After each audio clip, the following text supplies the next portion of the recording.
What's going on guys? Angelo Pacho back with another vlog at ngayon i-review na natin yung Cat Eye Velo 9 na wired speedometer ko.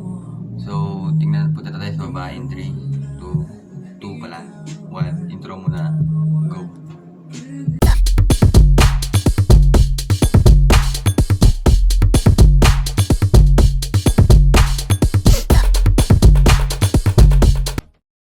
So yun pala, backstory muna. Binili ko yung speedometer na yun para sa mountain bike ko na si FT301. Tapos, ano siya, binili ko siya June 25, 2020. Tapos, binili ko siya sa bike shop dito sa amin. Tapos, since that day, ginagamit ko na siya everyday. Hindi ko na inilagay sa bike.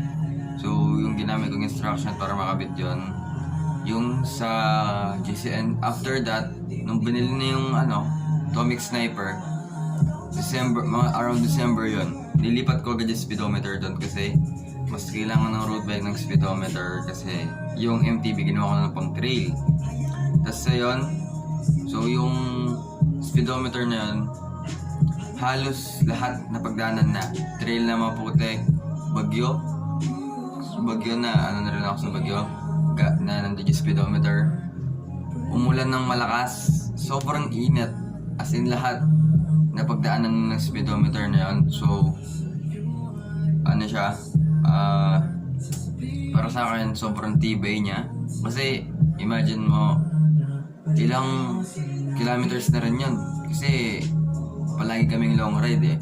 So minimum sa amin 85 km, tapos pag naglo-long ride halos 100 to 150 or more all the way. Naka-bike lang, walang kotse or anything.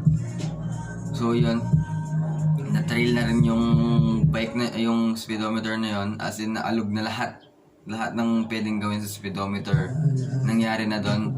So ayun, so ang impressions ko dito dati, mura siyang speedometer, wired, so okay lang sa akin yun kasi hindi ko naman kailangan ng wireless.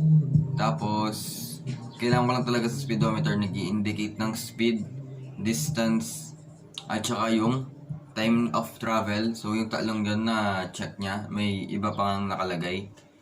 Tapos, pati pa pala yung oras, kung anong time na. Kasi pag night ride, di mo na alam yung oras. Kasi gabi, hindi mo na matatansya. So, ayun. Kaya, pinili ko yung kasi sobrang mura niya lang nun. 800 ko lang binili. Natawad ko pa. Cat Eye Velo 9 next na yun, yung wireless kasi lang hindi ko na biniling wireless kasi minsan na out of sync sila. Hindi ka mukha ng wired, never siya na out of sync. So sakay mo sa bike, pa-jack ka lang, pag nabasa na ng sensor yung parang bakal na bilog, yun na mag-start ng mag-grid. So yan, yung ikot ng gulong, yun nakuha yung speed, yung kilometers, tsaka yung yan, tapos yung time nandun din. So palaging nakakabit sa screen ko ay yung speed sa taas, sa ilalim yung time. So ayun, na yung ginawa ko lang na transfer ko siya from mountain bike to road bike, yung yung settings for 700C. So hanggang ngayon wala pang problema. Nung bago kalilipat lang, medyo naglolo ko siya kasi naninibago. So after mga 2 months lang, okay na. So naayos sa speedometer ngayon, kamukha na ng dati yung niya.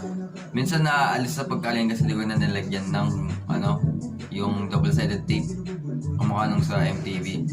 So ayun, yung MTB tsaka yung RB, naranasan yung speedometer na yun. So hanggang ngayon wala pa rin problema. So ayun, papakita ko sa inyo yung speedometer ngayon na nasa road bike. Punta tayo sa baba ngayon talaga. 3, 2, 1. So ayun guys, andito na yung speedometer, nakalagay na sa RB. So papakita ko sa inyo yung mga nagagawa na to. So ayan yung speedometer, nakalagay siya, wired to. Ayan yung speed dala natin yung bike. Tapos yung wire nya dito sa likod, tapos sa may brake cable, tapos lumipat dito sa shifter cable, then sa baba ng fork. After that, andito na yung speedo. yung sensor niya, at saka yung isa.